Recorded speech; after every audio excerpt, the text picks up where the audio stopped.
Bonsoir à tous. Je suis Maury Jakitengue, responsable des programmes éducatifs pour le vivre ensemble et la diversité au Musée des Beaux-Arts de Montréal. Au nom du Musée des Beaux-Arts de Montréal, je vous souhaite la bienvenue pour cette soirée Black Joy. Sans plus tarder, je veux passer la parole aux responsables de Black Joy et je vous souhaite de passer une très belle soirée. Merci beaucoup et à bientôt.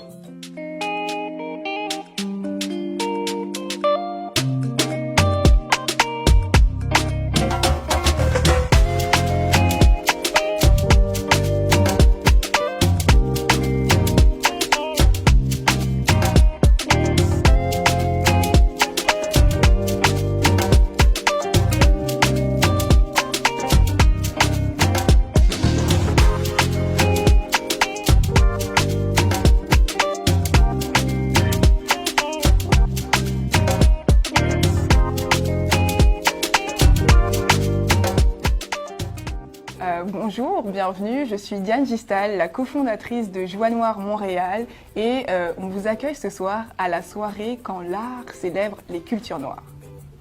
Thank you, Diane, for this introduction. My name is Clarence Saint-Éloi.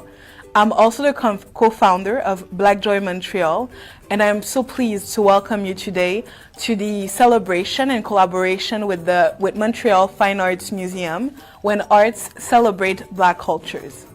Alors, dans un premier temps, on tenait à reconnaître que Clarence et moi, ainsi que le Musée des Beaux-Arts de Montréal, donc nous sommes situés en territoire autochtone, lequel n'a jamais été cédé. Donc nous sommes à Tiohtià:ke et c'était important pour nous de reconnaître non seulement les liens entre les communautés noires et les communautés autochtones, et de vous inviter à en apprendre davantage sur les réalités des communautés autochtones, non seulement à Montréal, mais aussi au Québec. Et un autre élément, donc quand je vous dis qu'on est situé en territoire non cédé, là actuellement nous sommes situés donc à Smart Lab, qui est donc un studio Black owned, et c'était vraiment important pour nous de filmer cet événement depuis cet endroit. Thank you, Diane, for mentioning that fact because I think it's so important because Black Joy Montreal would not have seen the light if it wasn't for the help and the important contribution of Black artists and Black creative all over the city.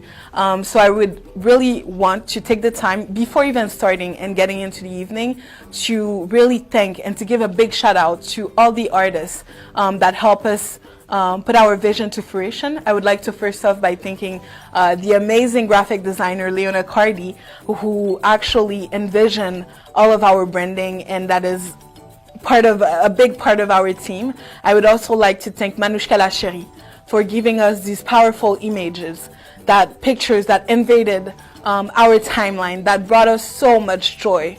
I would also like to thank Afo Ali for putting together impactful videos that made us wonder, that made us want to be part of that movement, and that gave us that sense of freedom. Thank you. Et on voulait aussi prendre le temps de remercier donc Mathieu Yala et l'ensemble des bénévoles qui étaient là pour la première activité que nous avions organisée, donc le pique-nique dans lequel, donc tu le mentionnais, Manouchka Lacheri a pris des photos, donc Mathieu Yala pour la direction artistique.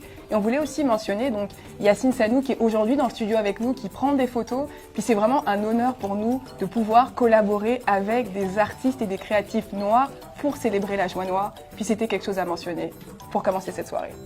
Je pense que la question sur toutes les lèvres ce soir, c'est quoi Joie Noire Montréal, Black Joy? Et je pense qu'au début, les gens pas étaient un peu choqués, mais disons ne comprenaient pas nécessairement notre idée, ne comprenaient pas non plus notre réflexion derrière parce qu'ils trouvaient ça un petit peu trop frivole, étant donné tout ce qu'on vivait. Et je pense que c'était important pour Diane et moi, en fait, de montrer une autre réalité, de contrecarrer justement les images négatives des corps noirs qui défilaient. Et on s'est toujours dit qu'on voulait travailler ensemble d'ailleurs. Au courant de cette pandémie, ne trouvant aucun moyen de se retrouver, en regardant l'actualité qui était si pesante, on s'est dit il faut faire quelque chose, il faut qu'on se réunisse. Et je me souviens que quand on a eu l'idée de ce projet visuel, on s'est dit il faut absolument mettre les femmes noires au centre. Donc lorsque Diane et moi on a voulu mettre en place ce projet visuel, on avait dans l'idée de mettre les femmes noires à l'honneur. Parce que c'est important pour nous, parce que je dois vous avouer qu'à travers les médias, on parlait beaucoup de George Floyd, mais pas assez de Breonna Taylor. On trouvait que les femmes noires sont toujours au front, qu'elles sont partout. Et trop souvent, elles sont effacées. Trop souvent, elles sont oubliées, alors qu'elles doivent toujours être au front pour un peu tout le monde. Et qu'il était temps de penser à elles. Et c'est pour ça, en fait, qu'on a décidé d'appeler toutes nos amies et de leur dire, bon, écoutez, on va se faire un pique-nique, on va célébrer, on va aller encourager les chefs, les restaurants Black-owned à Montréal et on va se retrouver un après-midi dans un parc. Et je vous avoue, ça a créé la commotion, mais totale. Ce pique-nique a été vraiment une véritable commotion, je trouve, à la fois parce que, c'est pour une fois, j'avais l'impression que il y avait réellement, que les gens avaient réellement un sentiment d'appartenance, tu sais, qu'on était, puis tu sais, on n'était plus en pandémie, les mesures étaient un petit peu, et j'avais l'impression que il y avait cette envie de se retrouver, cette envie d'être ensemble, puis d'arriver et de voir une vingtaine de femmes noires, mais magnifiques, comme jamais. C'était, pour le regard des autres, c'était un choc, et pour nous, moi je me suis dit, enfin, je me suis sentie à ma place. Je sais pas pour toi, qu'est-ce que tu as ressenti, Diane? Effectivement, j'ai ressenti un peu la même chose et je me suis dit que c'était le moment d'aller au-delà juste de cet événement et de créer une plateforme, de créer un mouvement où justement, non pas seulement les femmes noires, mais l'ensemble des communautés noires au pluriel seraient célébrées, où on prendrait un moment où on mettrait le bien-être au cœur de nos préoccupations, de ne plus être dans la lutte constante et dans la revendication constante, mais vraiment juste de vivre. De vivre, de réfléchir à notre façon d'habiter le monde, de réfléchir à notre façon de vivre en communauté, de faire communauté. Et c'était ça vraiment le cœur de notre projet, c'est ça le cœur de ce projet qui évolue, un projet qui évolue ensemble, de mettre la joie noire au centre de notre bien-être. Alors là, vous vous posez certainement la question, mais qu'est-ce qu'on va avoir ce soir? Comment on va célébrer les cultures noires à travers les arts? Qu'est-ce qu'on vous présente? Qu'est-ce qu'il y a au programme pour cette belle soirée en votre compagnie? Est-ce que toi, Clarence, tu peux nous en dire un tout petit peu plus? Absolument, puis je vais passer en anglais pour notre public anglophone, parce que je sais que ça fait longtemps qu'on parle français, et que dans la salle, il y a des gens aussi qui sont anglophones. So yes, tonight we're going to welcome Anna Binta Diallo, who is an extraordinary artist. We're also going to have a spoken word performance by Rowan Higgins. And I don't know if you have already seen Rowan perform. She's just so powerful. Her words transcend you, and I am not kidding. Like, be prepared because it's going to be worth it. And after that, my favorite part of the night, we're going to be able to go take our hair down and just go and dance to some music by DJ Trick Trick tonight. So I'm going to tell you goodbye for now, Zan. Okay. And I'm going to go see Anne Binta Diallo, who is actually on set with us, and she's just arrived.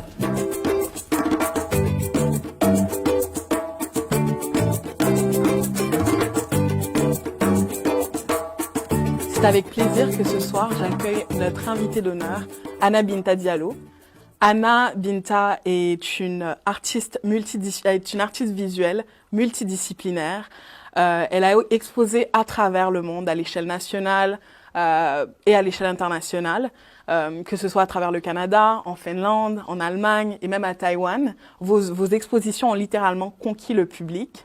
Vous avez reçu plusieurs bourses et des distinctions, notamment du Conseil des arts et des lettres du Québec, du Conseil des arts du Canada, du francophone.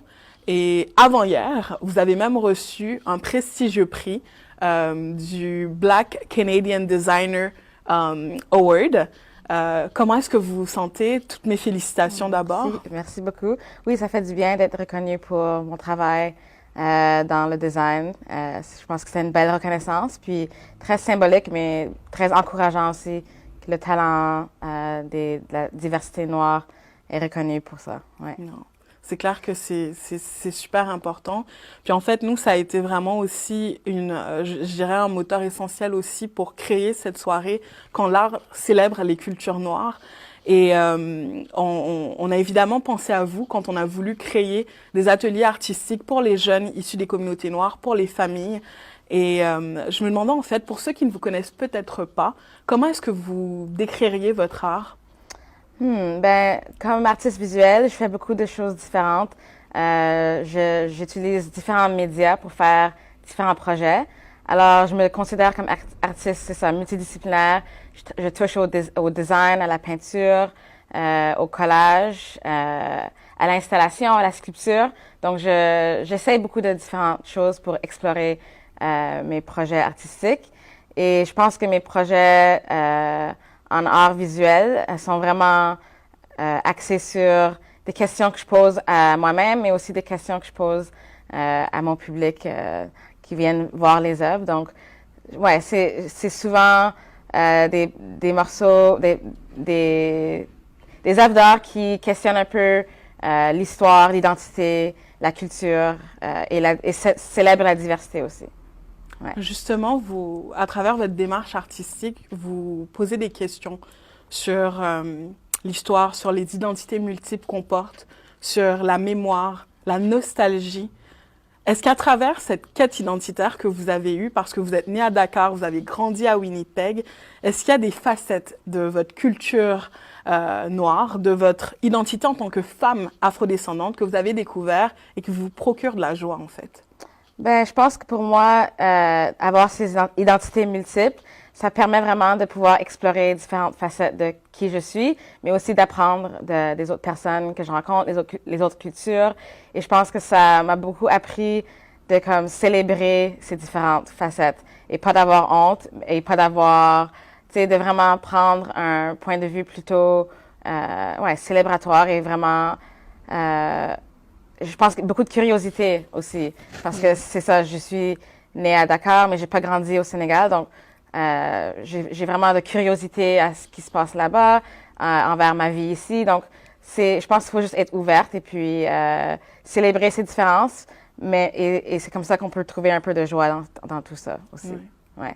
Donc, dans la célébration des différences. Puis, ouais. quand je découvrais votre démarche artistique, je voyais qu'il y avait ce souci de l'altérité, de l'autre, de son rapport à l'autre. Et je me demandais en fait, est-ce que c'est un souci pour vous quand vous présentez des images de votre culture? Est-ce que c'est un souci de la célébrer, de présenter des images positives? Ben, je pense que souvent, il y a toujours, tu sais, on a beaucoup d'occasions pour montrer le négatif. Et moi, j'aime beaucoup, je pense que c'est important de le souligner aussi. Parce que ça fait partie de l'histoire, mais je pense qu'il faut aussi avoir comme une balance à ça. Et je pense qu'il faut montrer un peu les deux côtés, parce que c'est ça, c'est pas tous toujours joyeux, mais je pense qu'il faut quand même avoir, il faut laisser un peu d'espace pour cette joie de rentrer, parce que sinon je pense comme artiste, c'est une meilleure façon de faire un dialogue en montrant des facettes joyeuses ou bien célébratoires. Mais ça ne veut pas dire que je ne vais pas en parler. Ça ne veut pas être des sujets difficiles. Mais des fois, pour aborder des sujets difficiles, il faut avoir des entrées un peu positives, peut-être. Absolument. Ouais. Donc, cette soirée est sous le thème de la joie noire. Quand on t'a parlé de ce mouvement, qu'est-ce que ça représente pour toi? Ben, pour moi, ça représente le fait qu'il y a une diversité noire de la diaspora africaine. Il y a beaucoup de différences, mais je pense que ce qui unit, c'est les différences et de célébrer ces différences. Et je pense que c'est un bon moment pour célébrer, en fait, prendre le temps pour, pas pour célébrer, mais pour être ensemble, apprendre des autres. Et je pense que c'est très important. Et je pense qu'on le fait pas assez non plus. Donc, c'est ça. Pour moi, quand j'étais plus jeune, je me rappelle que quand j'allais à l'école, mon père venait à mon école, qui était plutôt une école blanche, en fait.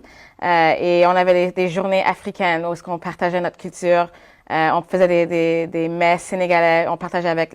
Et je pense que ça apportait beaucoup de joie aux autres étudiants. Et ça, c'est un souvenir que j'ai depuis que je suis très jeune, de comme, c'est bien d'inviter les autres et d'inviter tout le monde, en fait, pour se rassembler. Je sais que c'est difficile en ce moment de pandémie, mais juste cette idée de partager les connaissances, partager les cultures, ça ouvre beaucoup de portes et ça tisse des liens entre les gens. Donc, je pense que c'est important. Non, absolument. Puis justement, on est en temps de pandémie. C'est assez difficile de se retrouver, de créer des liens avec les autres en tant qu'artiste. Parce que c'est même le moteur de ce que tu fais, de créer des ponts, des dialogues. Comment est-ce que tu vis cette pandémie? Comment est-ce que tu arrives à continuer à créer? Ben, je pense, ouais, l'Internet, ça nous aide beaucoup. Oui. Je pense qu'on est très sollicité en ligne de faire des choses, des Zooms, des présentations comme ça. Donc, je pense qu'on est quand même débrouillard de cette façon. Et puis, même si en tant qu'artiste visuel, j'ai des expositions où je suis supposée d'aller là en personne, mais j'ai pas voyagé. Donc, il y a beaucoup de voyages annulés l'année dernière. Mais ça veut pas dire que j'ai pas fait des liens quand même. Et je pense que ça, c'était une des affaires positives. C'était que même si tout était arrêté, j'ai fait beaucoup de contacts avec des gens que je pense que j'aurais pas eu la chance parce que l'instinct d'envoyer un courriel et faire un Zoom, c'était peut-être moins pertinent avant la pandémie. Donc, il y a quand même eu des moments positifs avec cette pandémie. Ouais, pour les artistes. Et moi, une question qui me revient souvent, c'est pourquoi est-ce que tu as choisi l'art? Pourquoi est-ce que tu as choisi l'art pour honorer ton héritage, pour créer des ponts, des dialogues? Ben, je sais pas si c'était un choix. Je vois ça comme un choix. Okay. Pour moi, c'est vraiment, quand j'étais très jeune, j'ai grandi dans une famille très artistique. Mon grand-père est un architecte. Ma mère est une poète. Elle écrit de la littérature. Ma grand-mère faisait de la céramique. Et donc, ce côté artistique, c'est déjà dans ma famille. Et je pense que c'est en visitant, en fait, mon pays natal au Sénégal que j'ai eu plein d'idées. Ça m'a beaucoup influencé, les couleurs, voir tous les artisanats qui se passaient là-bas. Et quand je suis retournée, quand j'ai commencé mon bac en beaux-arts, je savais toujours que je voulais étudier les arts. Alors, c'était un peu naturel pour moi. Et j'ai toujours eu des idées. Depuis que j'étais très jeune, je dessinais à 2 ans. Je dessinais. Alors, c'était comme quelque chose qui était déjà en moi. Et j'ai juste suivi ce parcours. Et j'ai décidé que j'allais le suivre parce que ça m'intéressait, mais aussi parce que j'avais des choses à explorer aussi. Ouais. Et c'est génial que tu as eu une famille, en fait, qui t'a soutenu, qui a soutenu ton exploration à travers l'art. Puis c'est quelque chose qui est quand même assez atypique, je dirais, dans les communautés noires. Et je suis sûre qu'il y a plein de jeunes qui nous regardent ce soir, puis qui te voient, puis qui voient que tu travailles avec le musée, que tu vas travailler avec le Musée des Beaux-Arts et qui se demandent, mais comment faire? Si j'aimerais me lancer, comment est-ce que par quelle voie est-ce que je commence? Ben, moi, je dirais que ce serait toujours important, si tu as un intérêt dans l'art, c'est de poursuivre cet intérêt et voir quelle sorte d'art est-ce que tu aimes faire? Est-ce que c'est le dessin? Est-ce que c'est le design? Parce qu'il y a tellement de différentes façons de s'exprimer en art. Et puis, je dirais que si tu aimes vraiment quelque chose et tu es vraiment passionné de ça, tu vas trouver une façon de faire une vie avec ça. C'est pas toujours évident d'être artiste non plus, de faire une carrière en art visuel. C'est pas évident. Mais je pense qu'il faut quand même se permettre, si on a l'occasion, de au moins explorer ses talents et prendre des cours ou bien partager tes idées avec les amis, la famille, et puis de pas se décourager non plus quand les personnes regardent à ton art, parce que faut vraiment faut passer beaucoup de temps avec tes idées, tes passions pour développer, je pense, une vision de qu'est-ce qu'on veut faire avec cet art-là. Mais je pense mon message serait juste d'être authentique et de suivre ce qui nous passionne. Ouais, sans se décourager. Super. Ouais. Et je pense que en collaboration, dans le cadre de notre collaboration avec le Musée des Beaux-Arts, t'as co-créé, en fait, des ateliers artistiques. Ça va être une bonne occasion pour plusieurs personnes, soit de s'initier à l'art ou d'en apprendre plus sur ta pratique. Donc, à travers ces ateliers artistiques qui vont être offerts dans les prochaines semaines, à quoi est-ce que ces jeunes ou ces familles qui aimeraient s'inscrire peuvent s'attendre? Ben, je pense qu'ils peuvent s'attendre à s'amuser, à collaborer aussi, à discuter de ce qui les intéresse et juste, je pense, d'être ensemble, de créer, je pense, avoir cet espace mental, prendre le temps de juste réfléchir à faire des choix, mettre des images ensemble. Je pense que c'est souvent juste le fait d'avoir du temps pour faire de l'art, ça peut ouvrir ça peut inspirer. Je pense que ça peut être amusant et ça peut être reposant aussi d'une façon, d'avoir le temps pour soi-même et de créer quelque chose. Juste, ouais, parce qu'on a tous des vies très occupées. Oui. Et je pense l'art, prendre un moment pour faire de l'art, ça peut être quelque chose de très calmant et puis amusant aussi. Oui. Ouais. L'art pour son bien-être personnel. C'est ça. Puis je pense que dans le temps de cette pandémie, on est très isolé, c'est peut-être aussi le moyen de se retrouver, puis de prendre du temps pour soi. Ouais. Donc, je te remercie beaucoup, Anna Binta, d'avoir été avec nous aujourd'hui. Oui, merci. C'est vraiment un honneur. Puis, j'inviterai tous les jeunes, toutes les familles qui sont intéressées à découvrir Anna Binta, d'aller sur ton site. D'ailleurs, où est-ce qu'on peut, est-ce que tu as des expositions en ce moment, où est-ce qu'on peut te suivre? J'avais une exposition à Montréal qui vient de terminer, mais il y en a d'autres qui s'en viennent. Donc, si vous voulez, j'ai des nouvelles sur mon site web qui est annabintadiallo.com. Alors, tout est affiché là, si jamais vous voulez me suivre. Parfait. Et moi, je vous encourage à aller la suivre. Et pour tous ceux qui sont intéressés par nos ateliers artistiques, vous pouvez aller directement sur notre site web, sur le site web du Musée des Beaux-Arts, et les informations vont très prochainement être disponibles sur nos réseaux sociaux. Donc, merci beaucoup, Anna. Merci beaucoup. Je vais laisser la parole à Diane Gistal, qui est non seulement la cofondatrice de Black Joy Montreal, mais qui est également une commissaire d'art. Puis elle va vous parler en fait de comment est-ce que des artistes célèbrent les cultures noires à travers leur travail. Merci Clarence. Alors aujourd'hui, nous célébrons l'art qui permet, celui qui permet de bouleverser nos imaginaires, de rêver nos futurs et de mieux appréhender le présent. Et comment ne pas aborder le travail d'une artiste majeure québécoise, qui d'ailleurs figure dans la collection permanente du Musée des Beaux-Arts de Montréal, Martine Chartrand. C'est une véritable inspiration pour moi, parce qu'elle fait constamment preuve de générosité, mais surtout parce qu'elle nous permet d'en apprendre plus sur la contribution des communautés noires à l'histoire québécoise. D'ailleurs, je vais vous citer Evan Doumbia, qui nous rappelle que le monde aurait à gagner à favoriser l'émergence d'une parole autre, décolonisée, délivrée dans une esthétique plus libre, autre. Et d'ailleurs, c'est ce que fait Martine Chartrand dans son travail. Mais qui est Martine Chartrand? C'est une artiste visuelle et cinéaste qui, en 1994, entame un stage de perfectionnement en Russie auprès d'un des maîtres de l'animation de peinture sur verre, Alexandre Petrov. Lors de ce séjour, elle collabore à la préparation et la traduction du projet de court-métrage Le vieil homme et la mer qu'Alexandre Petrov a réalisé au Canada pour les productions Pascal Blais. En 2000, Martine Chartrand réalise son deuxième film d'animation, Âme noire, Black Soul, animé directement sous la caméra en utilisant la technique de la peinture sur verre. Et c'est quoi finalement Âme noire? C'est un film qui retrace en images et en musique de larges pans de l'histoire des peuples noirs. Il remporte 23 prix internationaux, dont le prestigieux Ours d'or de Berlin en 2001 et le Jutra du meilleur film d'animation en 2000. C'est également un film d'animation qui convie le spectateur à une plongée au cœur de la culture noire, un rapide et exaltant voyage à travers les lieux qui ont marqué l'histoire de ces peuples. En fait, c'est un récit que transmet une vieille dame à son petit-fils, qui fait défiler sous nos yeux une succession de tableaux peints directement sous la caméra. Et en fait, on accompagne l'enfant sur les traces de ses ancêtres. Et qu'est-ce que c'est Âme noire pour moi? Eh bien, écoutez, c'est un chef-d'œuvre d'histoire qui célèbre les cultures noires. Et d'ailleurs, je vous invite à en apprendre davantage sur le travail de l'artiste, à suivre ses actualités en allant sur son site parce que c'est vraiment une artiste qui mérite d'être célébrée. Maintenant, je vais aborder le travail d'un deuxième artiste que j'admire également énormément, Morija Kitenge Benza, qui est né en 1980 à Kinshasa. C'est un artiste multidisciplinaire canadien d'origine congolaise. Il est diplômé de l'Académie des Beaux-Arts de Kinshasa, de l'École supérieure des Beaux-Arts de Nantes, et sa démarche artistique se situe entre la réalité et la fiction. C'est un moyen par lequel il interroge l'histoire, la mémoire, l'identité des lieux qu'il habite, qu'il a habités, en lien avec la place qu'il occupe dans ceux-ci.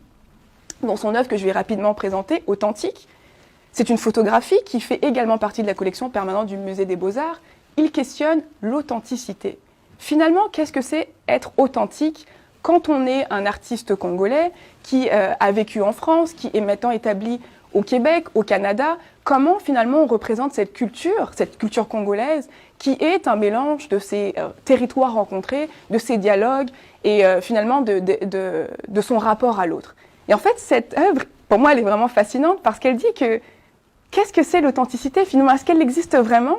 Est-ce que finalement on n'est pas le rapport qu'on a avec toutes ces cultures rencontrées? Est-ce que finalement on n'est pas ce rapport qu'on a avec tous les dialogues qu'on a eu avec les personnes qui nous entourent?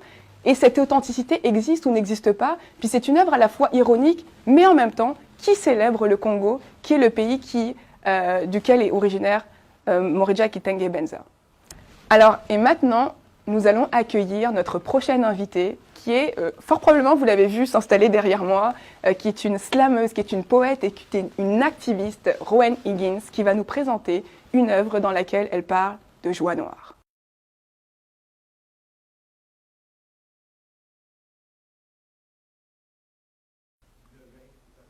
When I say black bodies, what do you see? I dare you to imagine black lovers embracing under the night sky, skin beaming from reflecting our natural satellite like 100 fireflies dancing. Like it's 1950, doo-wop rising from needle-kissed vinyl has everyone doing the boogie-woogie.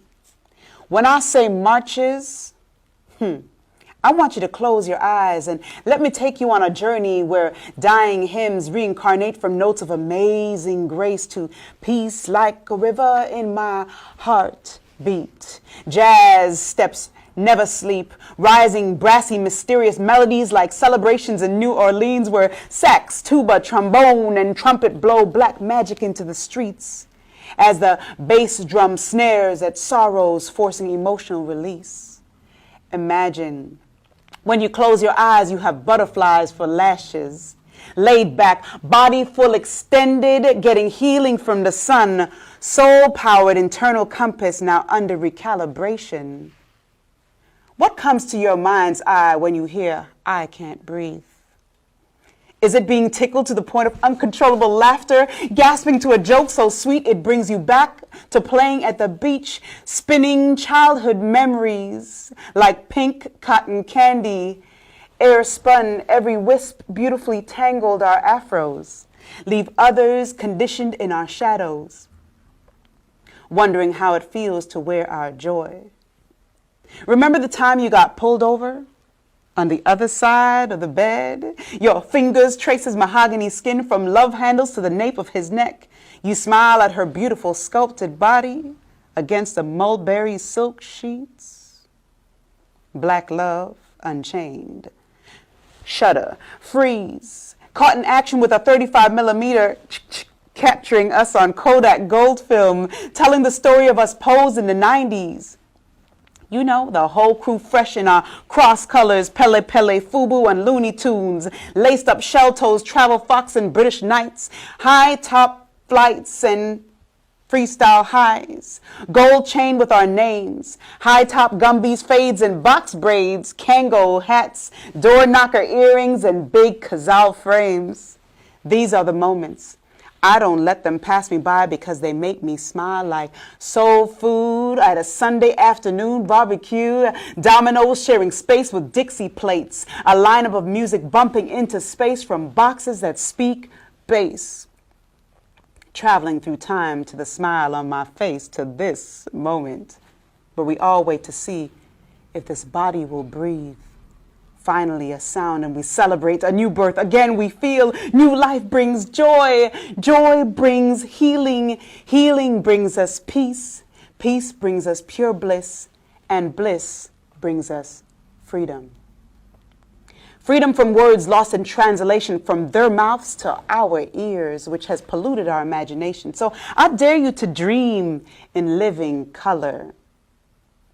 And hold on to those moments that make you throw back your head and show off your teeth, all of your teeth.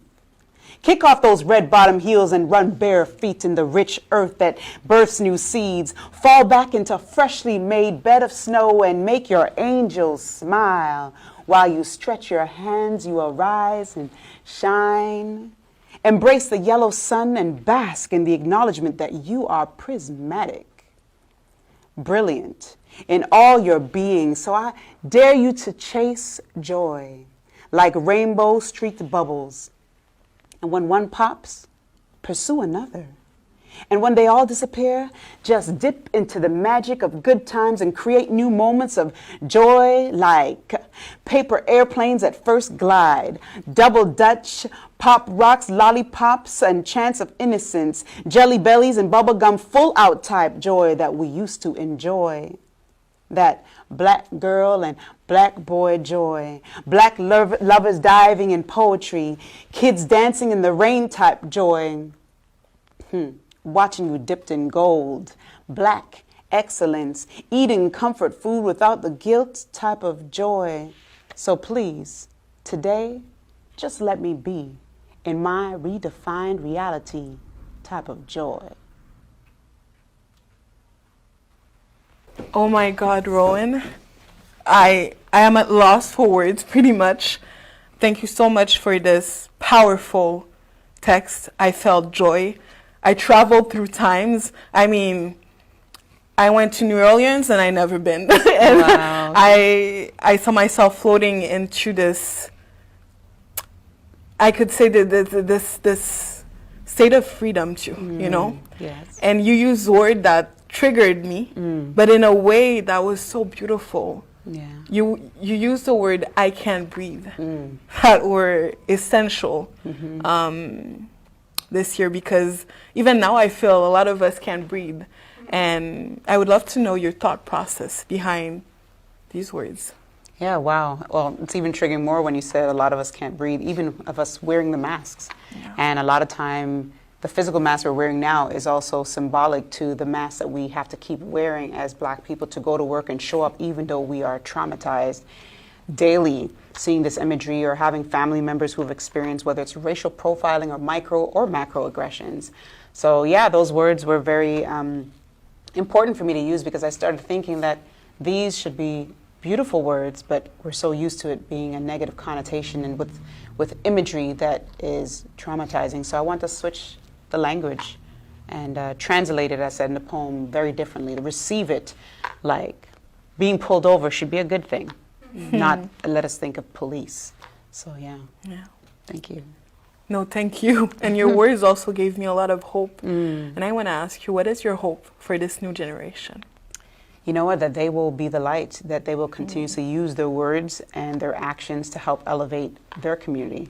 And most of all, to leave a legacy, to make an impact on the world, or an impression even, of love and community care. I think that is so key, especially in a time where we're being told that we need to socially distance and isolate, to not just self-care, it's commodified right now, but to care via as a collective, to come together and just embrace each other and give that joy. Yeah, even though we have to social distance and we are taking every measure today, your words truly embraced me and gave me so much power to move forward. And I want to thank you for that. And I'm sure that even at home, you're feeling that embrace. And thank you for that gift. Thank you for extending this opportunity. Thank you. And where can people follow you? Because they need to. We need some Rowan in our lives. Respect, yeah. So it's Rowan Higgins on every platform. RowenHiggins. You can find me on IG, FB, LinkedIn, and sometimes Twitter. Thank you, Rowan, for this incredible gift that you gave to all of us.